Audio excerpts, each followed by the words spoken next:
Hello dear student, स्वागत है आपका हमारे YouTube channel simple chemistry class में। तो प्यारे बच्चों, आज की इस वीडियो हम पढ़ने वाले हैं क्षारक के बारे में, जो कि कक्षा 10 के विज्ञान का केमिस्ट्री भाग के दूसरे पार्ट का, यानी कि अम्ल, क्षार और लवण का बहुत ज्यादा इंपॉर्टेंट क्वेश्चन है। तो इसको हम यहाँ डिटेल में समझेंगे और इसकी परिभाषाओं को समझेंगे और इसके भौतिक गुण क्या क्या होते हैं उसके बारे में समझेंगे और इसके उपयोग क्या क्या होते हैं वो भी पढ़ेंगे और इनके प्रकार कितने होते हैं, कितने प्रकार के होते हैं, तो उन्हें भी हम यहाँ पढ़ने वाले हैं। ठीक है, तो वीडियो को स्टार्ट करने से पहले मेरी आप सभी से एक रिक्वेस्ट है, यदि आपने मेरे चैनल को सब्सक्राइब नहीं किया है तो प्लीज मेरे चैनल को सब्सक्राइब कर लें और बेल आइकन को प्रेस कर लें ताकि नेक्स्ट वीडियो की नोटिफिकेशन सबसे पहले आप तक पहुंच सके। तो चलिए वीडियो को स्टार्ट कर लेते हैं। देखिए यहाँ लिखा है मैंने क्षारक, यानी कि बेसिस बोलते हैं इसको। तो परिभाषा कैसे लिखनी है ये समझो। वे पदार्थ जिनका स्वाद कड़वा होता है, जो लाल लिटमस पेपर को नीला कर देते हैं, क्षारक कहलाते हैं। समझे? वे पदार्थ जिनका स्वाद कड़वा होता है, जो लाल लिटमस पेपर को नीला कर देते हैं, क्षारक कहलाते हैं। जैसे आपने देखा होगा कि साबुन, यदि साबुन आप देखते हैं तो यदि आप उसे साबुन को छूते हैं तो वो चिकना होता है, और यदि मुंह धोते टाइम आंखों में चला जाए तो आंखों में मिर्चें लग जाती हैं और जीभ पर लग जाए तो कड़वा कड़वा सा लगता है, आप थूक देते हो। तो यही पहचान है क्षारकों की। ठीक है, तो क्षारक जो होते हैं ना वो कड़वे होते हैं और नीले लिटमस पेपर को लाल कर देते हैं। इस तरीके से आपको लिख कर आना है। देखिए दोबारा समझो।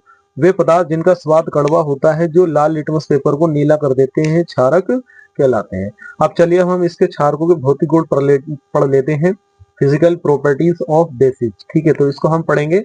ध्यान से वीडियो को लास्ट तक देखते रहिए। देखिए यहाँ मैंने लिखा है क्षारकों के भौतिक गुण, यानी कि फिजिकल प्रॉपर्टीज ऑफ बेसिस। क्या लिखा है? Physical properties of basis. Basis बोलते हैं प्यारे बच्चों क्षारकों को। क्षारकों के भौतिक गुण तो लिखने हैं इस तरीके से आना है। क्षारकों के भौतिक गुण, प्रमुख भौतिक गुण निम्नलिखित है।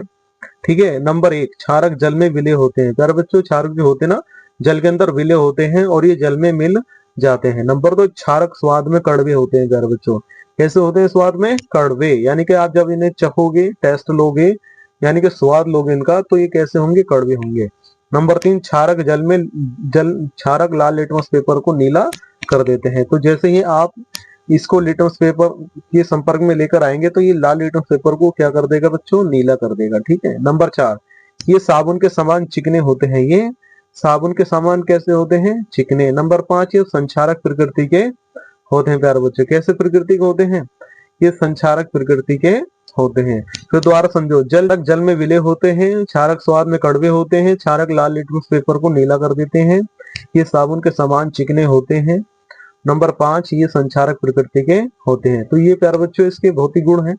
इस तरीके से आपको भौतिक गुण लिख के आने हैं। हमें ना 5 भौतिक गुण बताए हैं, 1 2 3 4 5। ठीक है, इन पांचों को आपको लिख कर आना है, क्योंकि ये बहुत ही आसान तरीके से मैंने यहाँ पर इनको समझाया प्यारे बच्चों। ठीक है, तो इस तरीके से भौतिक गुण हो जाते हैं। तो इसके बाद अब हम लिख कर आएंगे क्षारकों के क्या क्या उपयोग होते हैं, कहाँ कहाँ इनका यूज किया जाता है, कहाँ कहाँ इनका उपयोग किया जाता है, तो ये भी समझेंगे हम यहाँ पर। देखिए प्यारे बच्चे हमने लिखा है क्षारकों के उपयोग, यूजेस ऑफ बेसिस। क्या लिखा है? क्षारकों के उपयोग, यूजेस ऑफ बेसिस।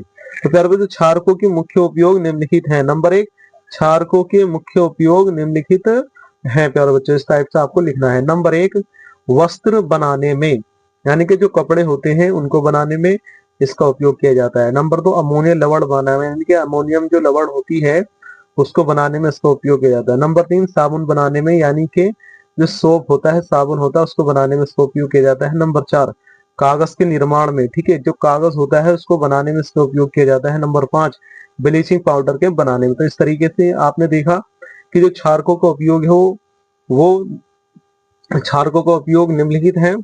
5 लिखे हैं मैंने यहाँ पर।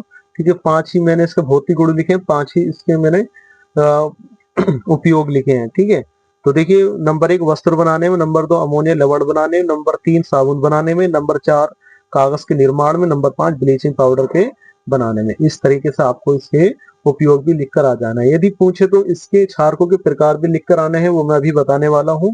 ठीक है, तो क्षारक कितने प्रकार के होते हैं तो ये समझ लें।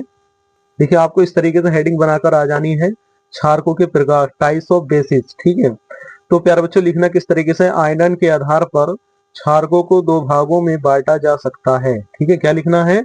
आयनन के आधार पर क्षारकों को दो भागों में बांटा जा सकता है प्यारे बच्चों। नंबर 1 प्रबल क्षारक, नंबर 2 दुर्बल क्षारक। ठीक है, ये दुर्बल क्षारक है और ये प्रबल क्षारक है, तो हम दोनों को एक एक करके समझेंगे और डिटेल में समझेंगे। ठीक है, तो प्रबल क्षारक स्ट्रॉन्ग बेसिस। ठीक है, तो इस तरीके से देखो, वे क्षारक जो जल में पूर्ण रूप से वियोजित हो जाते हैं और OH माइनस आयन देते हैं, प्रबल क्षारक कहलाते हैं। ठीक है, समझ में आई बात आपको?